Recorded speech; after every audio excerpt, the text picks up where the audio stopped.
This Benjamin Moore ultraflat ceiling paint is my go-to for all household projects that I work on myself. And this is the finished product of a job that I recently completed. First coat of paint on this ceiling. Very hard to find any defects or imperfections. They are there though. It's just you're not going to see them from a distance.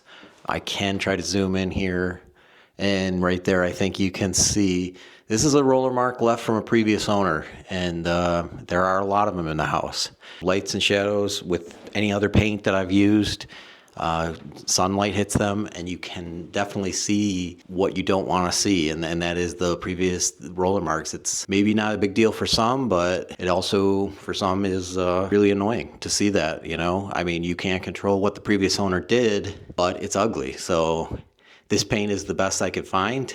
It's helped me out greatly without having to change the drywall or skim coat, whatever necessarily needs to be done. This has done it for me.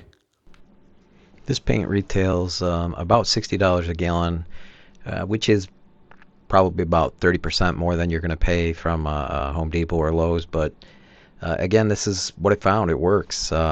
It's worth the extra money to put that paint on the ceiling and hide anything that you want to hide.